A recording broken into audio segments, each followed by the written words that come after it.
Olá pessoal, hoje temos aqui o Fábio connosco que nos vai contar acerca da sua experiência quando chegou a um determinado país e reparou que nesse dia, ou dias antes, uma das figuras mais icónicas da história moderna tinha morrido. Fiquem por aí para curtir.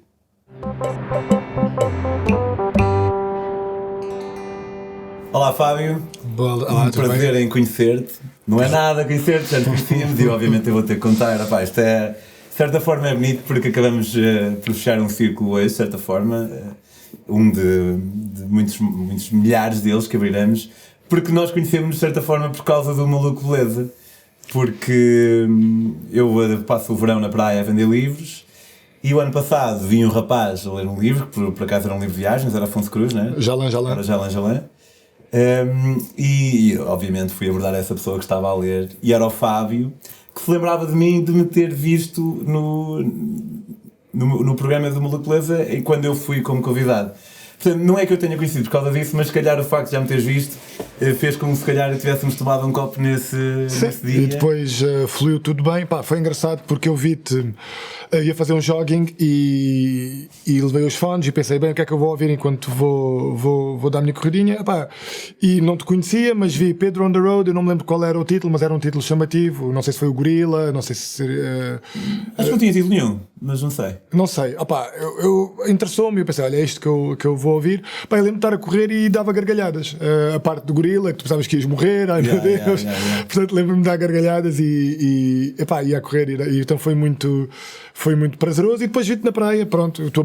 Tu viste-me na praia, abordaste-me e eu reconheci-te. E pronto, e claro que te comprei logo o livro, porque já na altura tinha ficado interessado. E então depois, pronto, foi isto. E ficámos amigos, temos muitas coisas em comum. Uma delas, o gosto pelas viagens, não é? E pronto, é o que nos também... E fecha um ciclo, de certa forma, é verdade. Sim, e eu costumo dizer, já disse isso várias vezes, eu e Fábio não temos um romance de verão, mas temos um bromance de verão. Sim, é mesmo de verão. No Algarve, tu também naqueles clichês. Obviamente é um prazer ser teu amigo. Igualmente. Olha, podia ser um episódio onde estamos sozinhos em que uma das pessoas chorava, que acho que ainda ninguém aconteceu. Mas acho que há um entrevistador que faz isso. É? Acho que sim. Falar nisso, o que é que dizem os teus dados? Ok, então tu vais-nos falar sobre a tua experiência em Cuba. Sim. Não sei se foi a tua primeira viagem ou... Fora da Europa foi a minha segunda viagem. Um ano antes, em 2015, o que foi até agora a minha maior aventura, fui 2 meses backpacking pela Ásia, portanto fiz Nepal, Sri Lanka e Tailândia.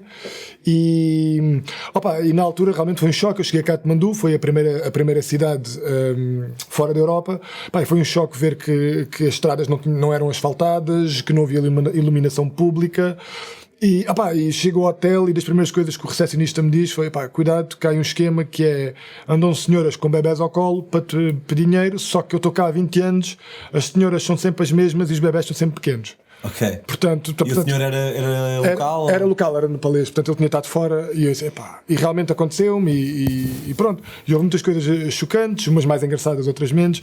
Lembro-me quando cheguei ao Sri Lanka e um senhor do tuk-tuk me levou a um sítio para trocar dinheiro. Basicamente foi uma cave onde eu entrei e caíam baratas. Caíam baratas. Estavam...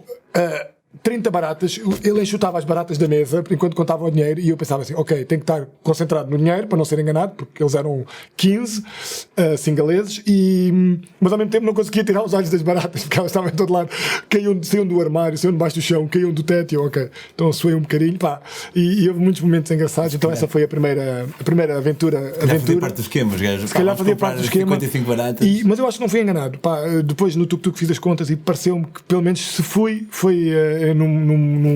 em pouca quantia, portanto, menos mal. No ano a seguir, então já com este bichinho de sair da Europa, por acaso fomos a Cuba porque éramos para ter ido a Costa Rica, só que os bilhetes estavam mais caros e não foi tão apetecível, portanto eu digo fomos porque fui eu, a minha namorada e um amigo. E fomos a Cuba e portanto era uma viagem de 2 semanas, até aí nada assim de muito diferente do que tantas pessoas já fizeram. Só que em Toronto, quando esperávamos o voo de ligação para a Havana, o que é que eu vejo? Que o Fidel tinha acabado de morrer. Portanto, no dia em que eu ia chegar à Havana, descubro que o Fidel tinha acabado de morrer. E eu olhei logo para eles e soubemos, ok, isto muda tudo, porque vamos testemunhar algo que único, não é? Sim. E foi. Chegámos à Havana nesse dia. No próprio dia não se notou nada por aí além ainda, portanto foi decretado um luto de 10 dias, ou seja, não havia festas, o álcool era proibido, portanto nesses dias eu consegui beber umas cervejinhas porque conheci alguém que conseguiu buscar um hotel, meio assim traficado, porque era impossível, não havia música, assim, imagina, em 2 semanas. É interessante, mas por outro lado também é. Em 2 semanas, 10 dias, portanto, sem festa. Praticamente foi isso. E o primeiro dia andámos pela cidade a tentar perceber se já se sentia algum efeito da morte. Não foi algum efeito da morte. Algum efeito desta mudança. A sentir. Não tanto. No segundo dia, sim, a partir do segundo dia, portanto, ele morreu a 25 de novembro de 2016. Penso que tenha sido a partir do 26 que realmente se começou a juntar mais gente e se começou realmente a surgir as consequências disso. E uma daquelas que nós presenciámos in loco foi na Plaza de la Revolución, portanto, uma das praças de Havana, das principais, em que as pessoas começaram a juntar para passar em frente às cinzas do Fidel. Eu agora não me lembro se isto foi no 26 ou no 27, mas foi num desses 2 dias de certeza. E nós esperámos 3 horas em filas, praticamente só para passar à frente de uma caixa. Muita gente, obviamente. Muita gente, muitíssima gente, exatamente. E o pessoal como é que estava? Estava tipo... O pessoal como é que estava? Olha, e é o que eu estava a dizer há bocado, eu andei sempre a tentar flutuar, a tentar perceber o que é que era genuíno e o que era ensaiado, né? Porque o sistema em Cuba é uma ditadura, não é? Portanto, nós sabemos disso. E então tu ali deixas de perceber até que certo ponto as coisas são o que são. Não é como a Coreia do Norte, não pois foi... Eu lembro-me, e tu também te lembrarás quando morreu o Un, sim, que o pessoal estava... Não, Will ou Will? Um é pai, o outro é o filho. Agora está foi o Will.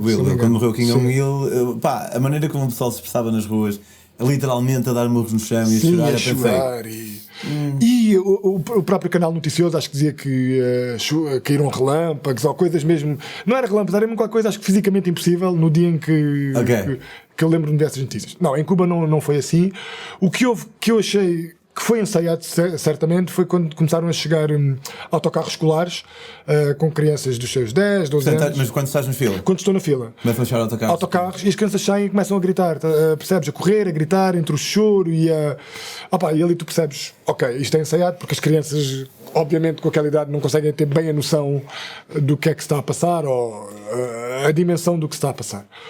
Ao mesmo tempo, na fila fui falando com locais e lembro-me detalhadamente do Alejandro, que estava atrás de mim. Depois também tenho uma pequena história, e que ele foi o primeiro cubano que eu vi a chorar, com lágrimas nos olhos, a dizer que o Fidel... Portanto, ele estava atrás de ti e tu... Estava atrás de mim na fila. E tu entabulaste conversa com ele?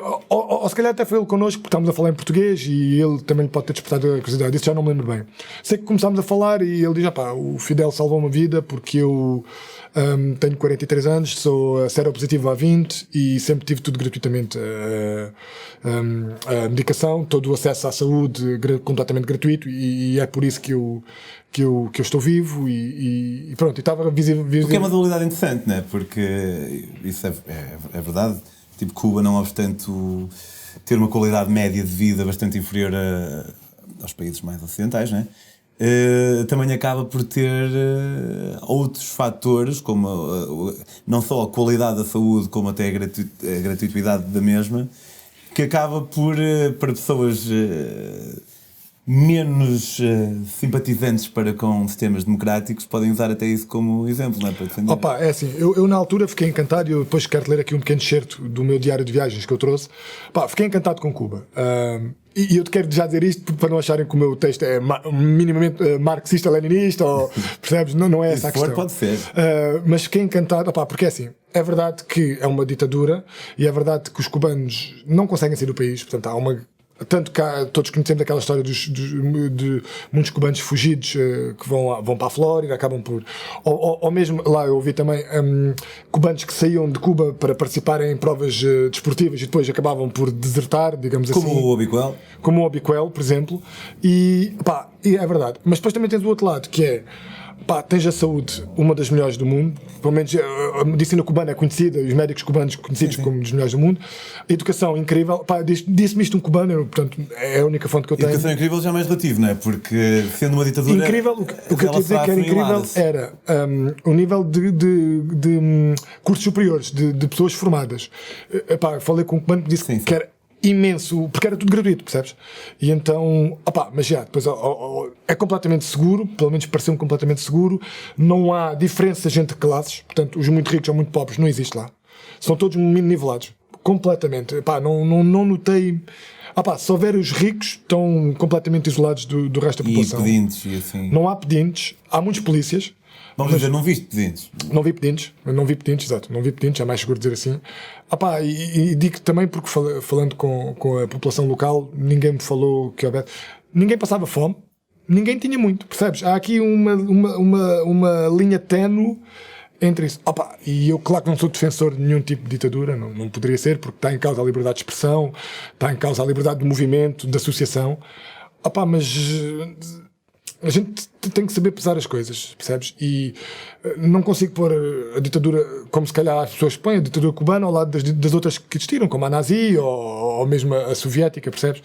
Acho que há algumas diferenças. Agora, claro que isto é um tema, pode ser um bocado escorregadio. Um pequeno. E eu acabei por aprender muito de história, depois também me interessei da história de Cuba, né?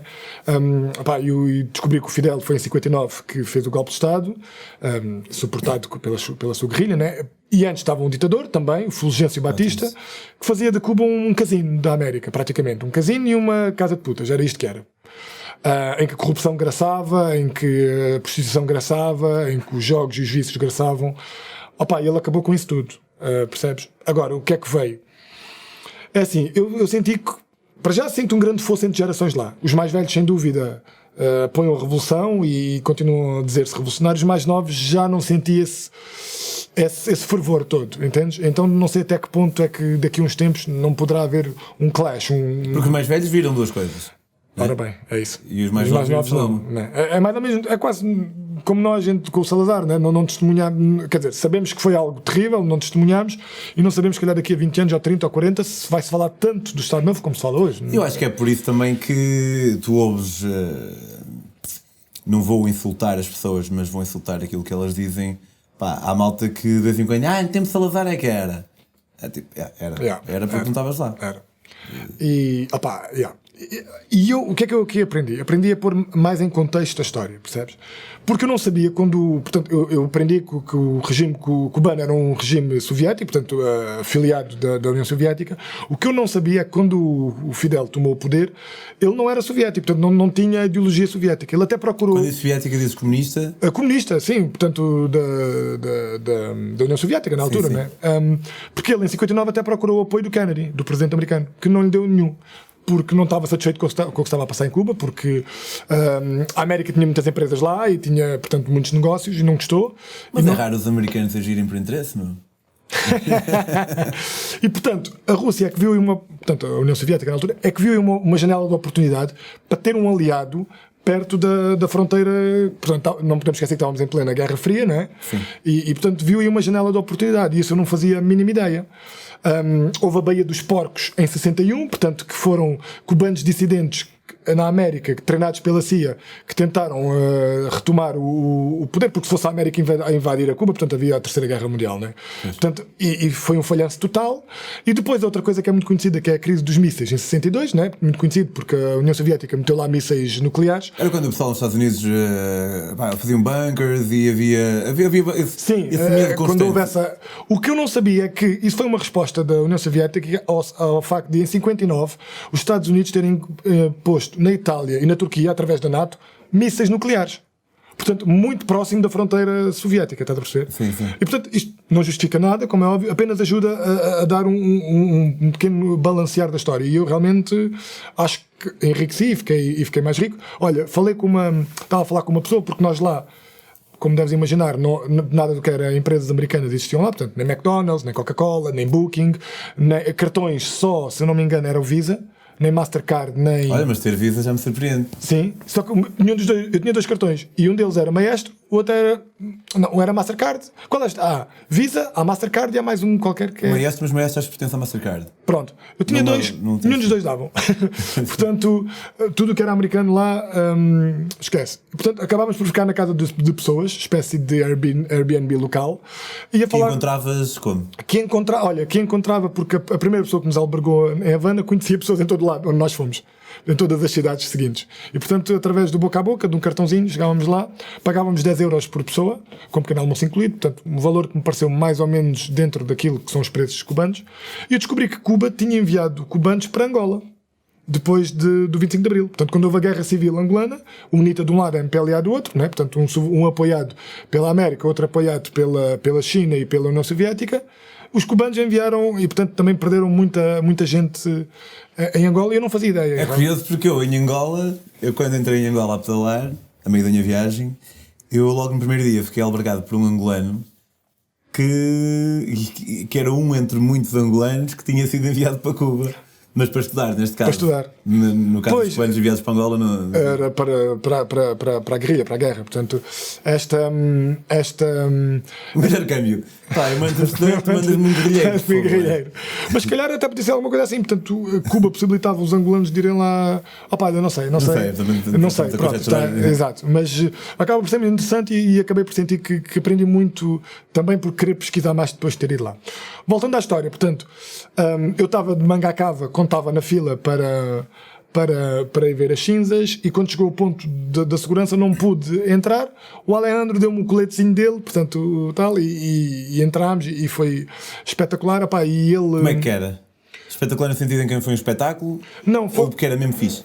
Foi espetacular porque eu senti que qualquer coisa que tu... Foi um gesto pequeno, mas qualquer coisa que tu precisasses, aquele povo estava mais que disposto a ajudar-te, percebes? E eu senti... Porque ele estava a pôr em risco a sua própria entrada, mas depois também conseguiu, percebes? E, isso... Pronto. Eu pensava que estava mais a dizer espetacular ter visto as cinzas, não ele ter estado... as cinzas foram cinzas. Foi entras e está uma foto do Fidel, um quadro, está um cofrezinho com as cinzas, estão soldados de altas patentes, ou não sei. E pronto, foi isto, estás a ver? Esperámos. Mas valeu mais a pena pelo aquilo que nós falámos e por quem conhecemos nessa altura do que propriamente... Foi uma experiência social. Foi isso que eu senti que me enriqueceu. Deixa-me ler-te agora uma pequena passagem. E passa-me o jornal também para mostrar enquanto sim, olha, portanto, este foi o jornal que eu comprei e foi o jornal desse dia. Cuba S. Fidel, e comprei 2 exemplares porque eu acho que isto um dia vai valer qualquer coisa no OLX, portanto, pode ser um produto histórico e custou-me para aí 10 cêntimos, foi para aí 10 cêntimos. Assim, e achei muito interessante. Eu quero-te ler aqui esta pequena passagem que é um pouco disto que nós temos vindo a falar, e depois mais 3 ou 4 coisas que realmente que eu achei simbólicas e muito distintivas do que é Cuba. Deixa-me só ler então agora esta pequena passagem. E lá está, renovar, eu aqui estava mesmo fascinado com tudo isto, portanto não quero que se pense de maneira nenhuma que há um apoio tácito. O que houve, a ditadura, o que houve em mim foi um balancear daquilo que eu sabia e daquilo que eu fiquei a saber, estás a ver? E de comparação entre ditaduras, não de defesa. Exato, não de defesa, de qualquer apenas tipo de contextualização das coisas, percebes? E foi isso que me enriqueceu.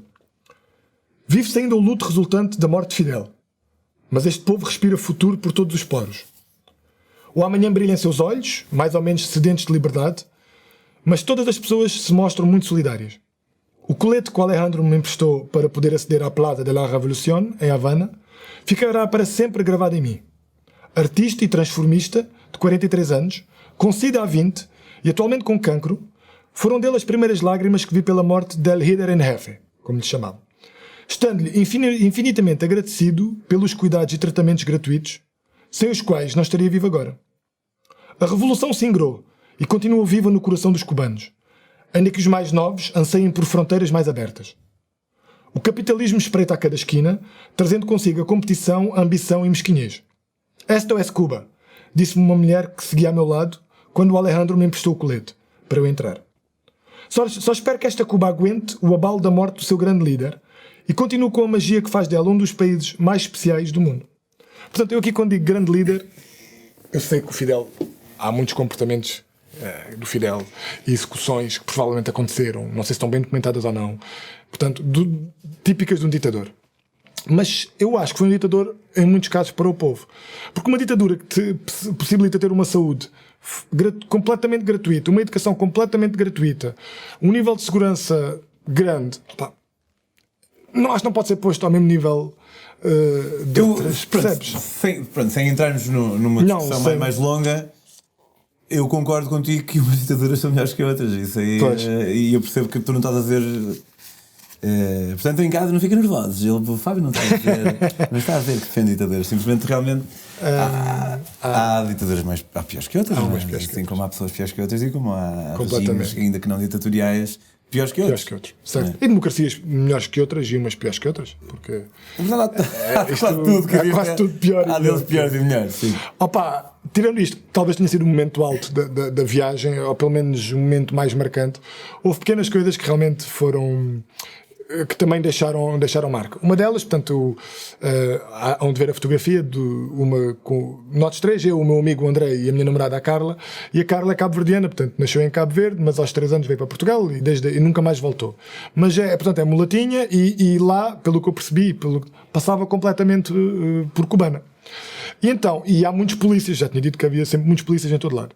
E depois da Havana fomos para Varadeiro, e há uma tarde estamos em Varadeiro os três, portanto, eu e o André, eu sou branco, o André ainda é mais branquelas que eu, e a Carla. E há um polícia que está no areal e começa a olhar para nós, assim de forma muito, muito séria, muito concentrada, e vem-nos abordar.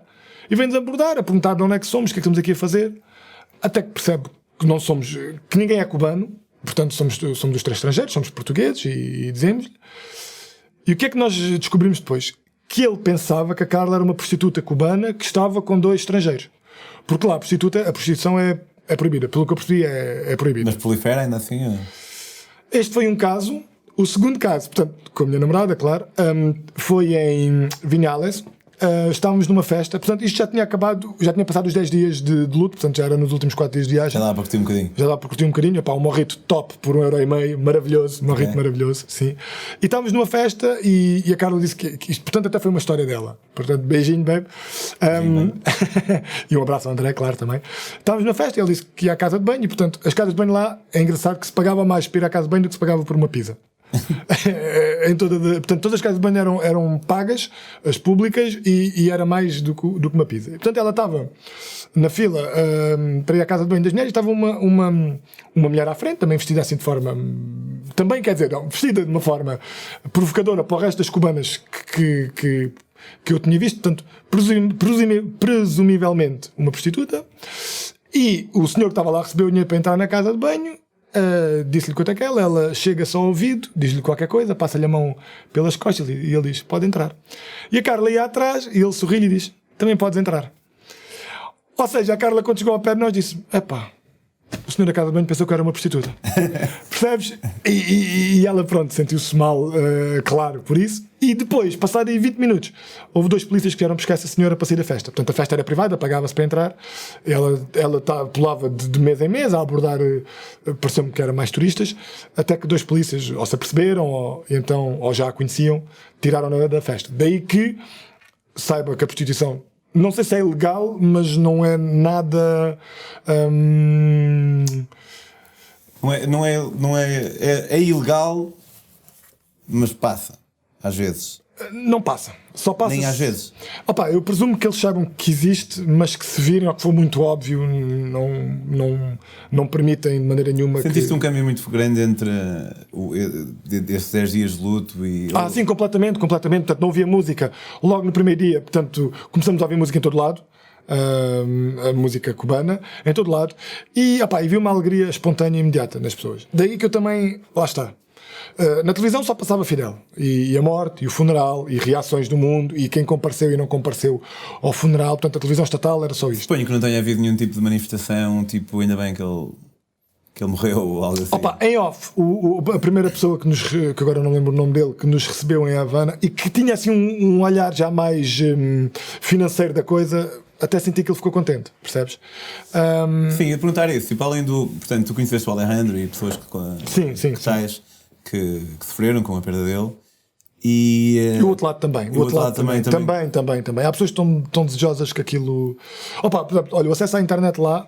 Descobri agora, porque há pouco tempo falei com uma cubana que é médica onde eu vivo, portanto no Algarve, que disse que já não é assim. Mas quando eu estive lá, o acesso à internet era muito, muito restrito.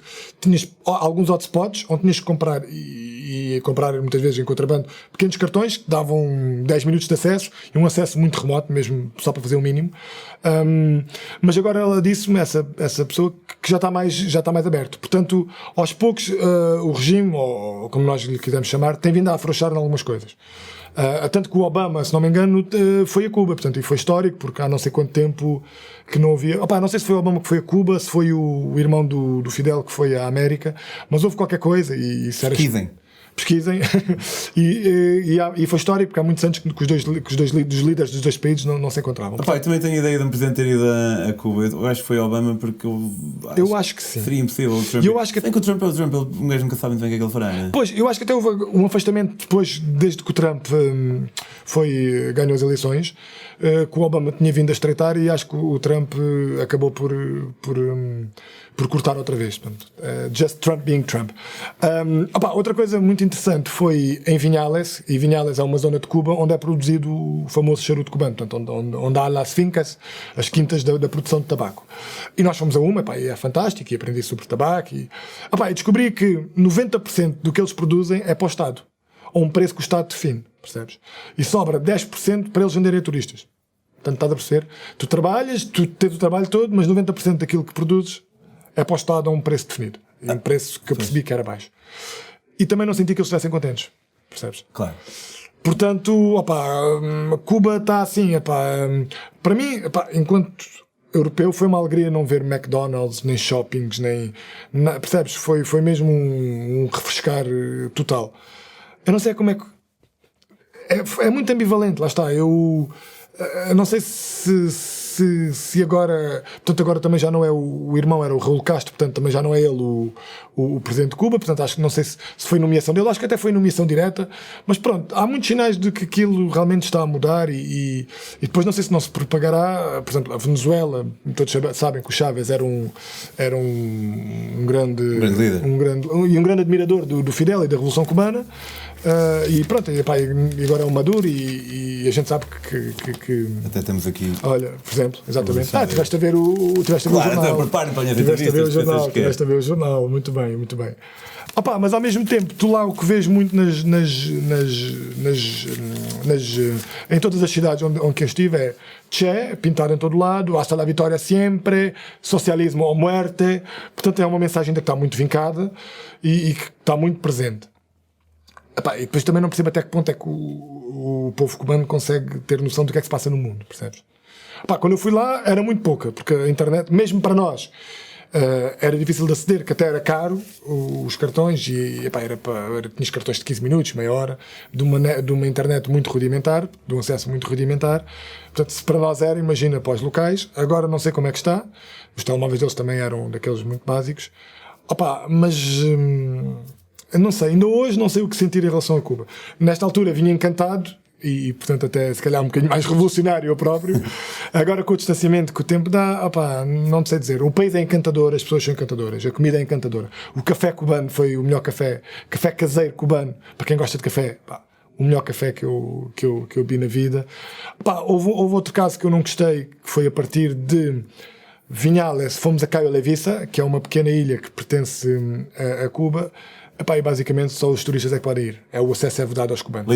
Literalmente. Os únicos cubanos na ilha eles estão a trabalhar. Pois eu ouvi falar, não sei se era essa ilha ou se eram várias, se essa era uma delas, de haver praias interditas aos locais. E eu não sabia disso. Eu achei incrivelmente mau.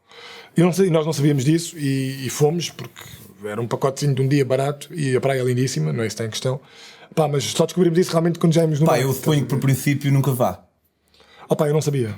Eu não estou a jogar mas, de vida, tudo. Começaste por dizer que não sabias. Sim, opa. E tá lá está, e se alguém sabe e vai, eu também não julgo a pessoa por fazer, mas eu não sei se. Mas eu senti muito mal, senti mesmo muito mal. Eram só. E depois eram muitos grupos de americanos a tirar selfies e não sei o quê, que via-se que não tinham qualquer preocupação com aquilo, que aquilo não nos afetava minimamente. E nós ficámos o dia todo já um bocado mais constrangidos, estás a ver? Porque eu não gosto deste servilismo, não é? Pá, a ignorância, pá, eu no Panamá. Sim, no Panamá comi tartaruga, na altura em que eu ainda comia carne. E depois mais tarde descobri que a tartaruga estava em vias de extinção, devia saber, não sabia. Pois. Pá, se eu soubesse não comia, se eu soubesse não ia. Tipo, Epá, agora a única coisa que podemos fazer é saber e comunicar as coisas, não é? E dizer, epá, o que é que eu te posso dizer? Posso dizer que realmente gostei muito da viagem, que foi enriquecedora. O facto de realmente de aterrar lá no dia em que o Fidel morreu, epá, pudeste ver de perto as reações das pessoas, lá está, sem saber o que era genuíno e o que é que não era genuíno. Mas senti-me presente num pedaço de história, sem dúvida nenhuma. Até por causa disso, acabámos por não tirar assim tantas fotos ou vídeos, porque eu queria estar lá, queria estar a falar com as pessoas, queria saber o que é que lhes ia na alma. Mas também senti que as pessoas não se abriam-se até certo ponto, estás a ver? Sim. O facto de sermos turistas também não queriam. Entendes? Opa, eu acho que é um país que vai ser muito interessante acompanhar agora nos próximos anos, sem dúvida nenhuma. Até porque a América Latina é assim, a América Latina. Os Estados Unidos sempre olharam para a América Latina como o quintal deles, né? E sempre tentaram ter debaixo de controle. Portanto, foi o Fulgêncio Batista em Cuba, tiveste o Pinochet no Chile, tiveste a ditadura brasileira, enfim. A América Central, pá, eu neste meu próximo livro vou meter um bocadinho mais de história e pesquisei bastante do ano passado enquanto estava a escrever. E efetivamente a América Central teve todo tipo de regimes. Todo o país, acho eu.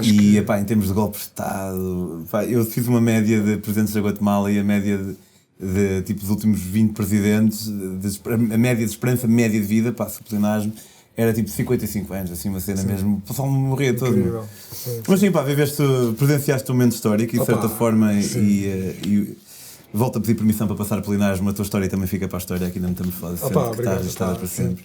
Aí em casa, pá, eu quero que vocês no mínimo, sendo que o Fábio não tem exatamente uma página de viagens nem nada, no mínimo acho que vocês têm que conhecer algum do trabalho do Paulo. Eu tenho uma página de escritor no Facebook, portanto Fábio Nobre, em que partilho alguns textos e poemas meus e também gostava de fazer uma coisa já mais multimédia. Fábio Nobre Fábio Nobre escritor, é uma página de escritor. Fábio Nobre escritor. Portanto, foi a única página que eu vi. Para 40 mil. Pois, de escritor foi a única página que eu vi e até apareceu logo relativamente, portanto acho que não é difícil de encontrar.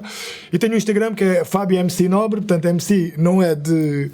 Não, é porque sou Miguel Cortes, portanto Miguel Cortes Nobre. E partilho algumas... Miguel Cortes, eu não sabia que tinha esse nome tão forte. Tenho, Fábio Miguel Cortes. Sim. E partilho algumas fotos de viagem, alguns pequenos trechos de textos meus ou poemas meus, alguns sobre viagem, outros não. Portanto, sabes que a literatura é também uma parte muito importante da minha vida, portanto, e é por isso que também levo diários de viagem, porque escrever para mim enquanto viagem é uma viagem dentro de uma viagem, não é? E também essa é uma das razões que me leva a viajar. Neste caso, realmente fui apanhado no momento histórico e fico feliz por vir aqui partilhar no teu programa, que é fantástico. E é um prazer. E espero que nos voltemos a ver aqui neste registro novamente. Sim, essa responsabilidade está cá em ti. Está cá em mim, exatamente. Vai viver. Vai viver, faz-te a vida. Então, Fábio Nobre Escritor no Facebook e Fábio MC Nobre no Instagram. Pá, não vou deixar o Fábio se esquecer de partilhar um poema que ele tem narrado pelo próprio, que é dos meus poemas preferidos de sempre. Não tem a ver com viagem, mas de certa forma tem a ver com esta ausência, por vezes, de decisão em escolher um rumo diferente. Portanto, acaba por ter a ver com viagem, como pode ter a ver com outra coisa qualquer. Quanto a mim e às minhas histórias, podem conhecê-las com os meus livros. Este é o daqui ali, de Portugal, África, Singapura, por terra. Gostaste, Fábio? Gostei, li os dois, gostei muito dos dois. Este é o de Portugal, África do Sul, bicicleta. Podem comprá-los em daquiali.com e podem seguir as minhas próprias aventuras e histórias no Instagram em Pedro on the Road. E se gostam deste programa que me é tão caro, na medida em que é querido do meu coração, para o meu coração, podem apoiá-lo em patreon.com/metamorfoseambulante. Quanto a nós, vemos para a semana e obrigado por teres vindo. Muito obrigado, o prazer foi todo meu.